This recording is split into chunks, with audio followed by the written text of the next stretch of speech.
Hello friends, welcome to my channel. ये देख रहे हैं कितने अच्छे से फूल खिल रहे हैं और गुच्छों में खिल रहे हैं। बहुत ढेर सारे फूल आ रहे हैं वाइट कलर के, बहुत खूबसूरत लग रहे हैं, आंखों को सुकून दे रहे हैं। और इनकी पत्तियां देखिए कितनी रेड रेड आ रही हैं, न्यू पत्तियां हैं जो बिल्कुल रेड रेड सी हो रही हैं, बहुत खूबसूरत लग रही हैं।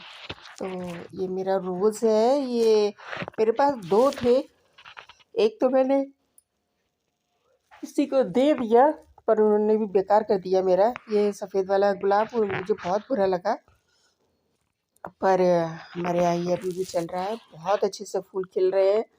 और कुछ केयर के ऊपर भी डिपेंड करता है, मैं केयर भी काफ़ी करती हूँ, तो सीज़न के हिसाब से इसकी निराई गुड़ाई खाद वगैरह देना सब बहुत ज़रूरी हो जाता है। कोई भी प्लांट हो तभी अच्छे से चलता है जब उसमें आप थोड़ी सी केयर करेंगे। स्पेशली गुलाब तो जो होता है ना, बहुत केयर मांगता है। आप इसकी अच्छे से निराई गुड़ाई नहीं करेंगे, पेस्ट कंट्रोल नहीं करेंगे, खाद नहीं देंगे, तो ये ख़राब हो जाता है, फिर ये अच्छे से नहीं चलता है। तो गुलाब सबसे ज़्यादा केयर मांगता है और ये केयर का ही नतीजा है। तो ये आज ये एस्टर के कुछ सीड दिखाने जा रही हूँ। सीड मैंने ग्रो किए थे, तो अब ये जर्मिनेशन स्टार्ट हो गया था, अब ये बच पाए हैं।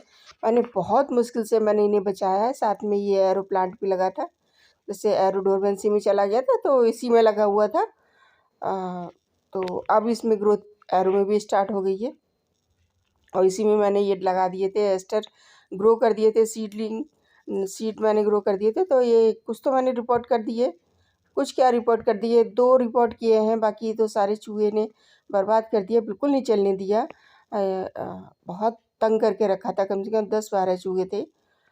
पता नहीं किसी के सामान में आ गए थे, क्या हुआ। जैसे हमारे यहाँ रेंट पे लोग रहते हैं तो आए होंगे लेके, तो उसी में सामान में आ गया होगा। तो उसने फिर अपने बच्चे कच्चे पैदा कर लिए, ढेर हो गया था, 10-11 चूहे हो गए थे। तो उन्होंने बिल्कुल सब खा लिए, कुछ भी नहीं बचा। पहले तो सीड ही उखाड़ देते, जैसे कुरेद कुरेद के खा लेते थे सीड। और नहीं तो फिर ये इन्हें क्या कहते हैं, जो उगते थे उन्हें खा लेते। मेरी एशियाटिक लिली बिल्कुल नहीं बढ़ने दी, उनकी जैसे ही ग्रोथ स्टार्ट होती वैसे ही वो खा जाते थे। और सीड तो मेरे इतने इकट्ठे किए हैं, मैं आपको एक वीडियो दिखा देती हूँ कि वो उन्हें इकट्ठे कैसे किए हैं सीड। ये देखिए, देख रहे हैं आप, ये पूरे गेंदे के, कैलेंडुला के जितने भी सीड थे सब तोड़ तोड़ के प्लांट से यहाँ लाकर इकट्ठे किए हैं। जो जर्मिनेशन के लिए ग्रो करने के लिए लगाती थी वो भी सीड निकाल देते थे कुरेद कुरेद के, और जो प्लांट पर थे वो भी तोड़ के लिए आते थे। और जिन प्लांट जो सीड जर्मिनेट हो जाते थे या बल्ब जर्मिनेट हो जाते थे उनको भी कट कर देते थे। तो ये ईंटें हटाई हटाई थी तो मुझे मिली, तो ये मैंने बहुत मुश्किल से बचाए हैं। बड़ी केयर करनी पड़ी थी कि दिन में सुबह में आती थी तो मैं इसे बाहर निकाल के रख देती थी, जैसे हवा में, धूप में। और जब घर शाम को जाती थी तो इसके ऊपर कभी गमले से ढक दिया, कभी पॉली बैग से बंद कर दिया। वो तो पॉली बैग भी कट कर देते थे। तो वो चलनी भी लगाती थी, कभी आटे वाली जो चलनी नहीं होती, मैं रेत वगैरह के लिए अलग रखती हूँ, तो उससे मैं कवर कर देती थी। तो बाई चांस अगर वो गिरा देते थे, हटा देते थे, तो वो भी खराब हो जाते थे। तो मैं इन्हें बिल्कुल ऐसे रखती थी, बीच सेंटर में, छत के सेंटर में रखती थी, जिससे कि वहाँ जल्दी ना जाए, क्योंकि जो साइड बाय साइड होते नहीं, छुपे हुए होते प्लांट, उन्हें जल्दी खाते हैं। तो बहुत मुश्किल से मैंने ये 2-3 प्लांट बचा पाए थे। सभी जितने भी मेरे इस बार विंटर की सीडलिंग थी सभी मेरी खा गए। कभी एक स्वीट पी बचा, एक एक करके प्लांट बचे मेरे, एक या दो, बहुत तंग करके रखा। तो कम से कम 10-12 चूहे थे। तो मैं अब इन्हें सोच रही रिपोर्ट कर दें कि, और अब इसमें कई एक लीफ भी आ गई हैं। तो अब इन्हें ऐसे लगाऊंगी जैसे कि मॉर्निंग की सनलाइट मिले या छन छन के सनलाइट मिले, डायरेक्ट सन ना मिले। डायरेक्ट सन में रख दिए तो ये जल जाएंगे, क्योंकि एक तो बेबी प्लांट है, ऊपर से विंटर प्लांट है। और ये 28-29 फरवरी हो गई है, तो अब धूप तो बहुत तेज़ होने वाली है मार्च अप्रैल में। और लास्ट ईयर भी मेरे यहाँ काफ़ी लेट ये फ्लावर खिले थे, तो मैंने रोज़ के साथ ही लगा दिए थे, गुलाब के साथ भी, तो खूब अच्छे से इन्हें फ्लावरिंग हुई थी। इस बार भी मैं ऐसे ही करूँगी और डबल प्लांट लगा दूँगी। एक एक पॉट में मैं लगा देती हूँ, क्योंकि ये 16-16 इंची के पॉट है और नीचे का हिस्सा खाली है और ज़्यादा गहरी रूट भी नहीं होती है। देखिए नेस्टेशियम मैंने इसमें लगा दिया था, ये देख रहे हैं आप, ये नेस्टेशियम की कटिंग लगा दी थी और ये कटिंग भी स्टार्ट हो गई है, ग्रोथ स्टार्ट हो गई है इसमें। तो इसी तरह से मैं लगा दूँगी इनके गुलाब के साथ में। तो 2 प्लांट एक में एक-एक करके सभी में लगा दूँगी। 3-4 तो प्लांट है मुश्किल से, तो वो उस हिसाब से मैं लगा दूँगी।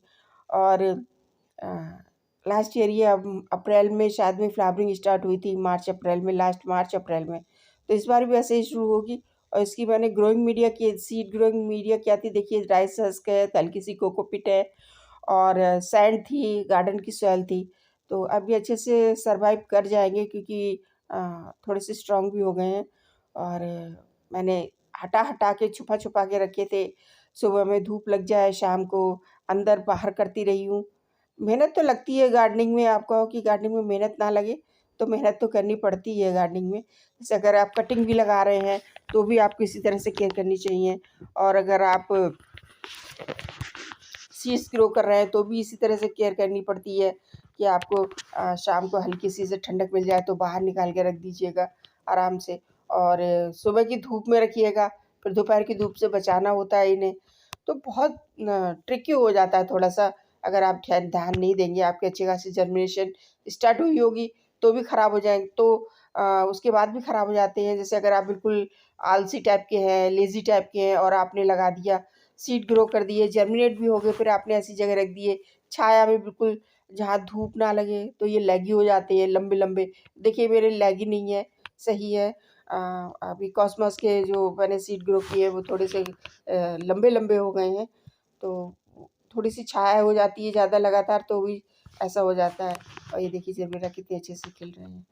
तो अभी इन्हें मैं पानी देके अच्छे से लगा दूँगी। और गुलाब के नीचे रखे हैं तो तेज़ धूप भी नहीं लगेगी, सैंडी सॉइल है, गुलाब की सॉइल है, तो उसी हिसाब से ये अपने आप को भी सर्वाइव कर लेंगे। कि गुलाब की मिट्टी मेरे यहाँ बहुत सैंडी है, मैं सुबह में पानी डालती हूँ, शाम तक ड्राई हो जाती है अभी भी। तो फ्रेंड्स, इन्फॉर्मेशन अच्छी लगी तो प्लीज़ मेरी वीडियो को लाइक करो, शेयर करो, चैनल को सब्सक्राइब करो। और एस्टर में फर्टिलाइज़र क्या डालना है, जो मैं गुलाब को फर्टिलाइज़र दूँगी वही उसे मिल जाएगा। कोई एक्स्ट्रा केयर करने की ज़रूरत नहीं पड़ेगी मुझे। 2 प्लांट एक साथ में लगे होते तो यही फ़ायदा रहता है कि आप एक की केयर करो तो दूसरे की भी हो जाती है। तो नई जानकारी के साथ, नई वीडियो के साथ फिर मिलेंगे। तब तक मेरे वीडियो को लाइक कीजिए, शेयर कीजिए, चैनल को सब्सक्राइब कीजिए। Bye bye friends.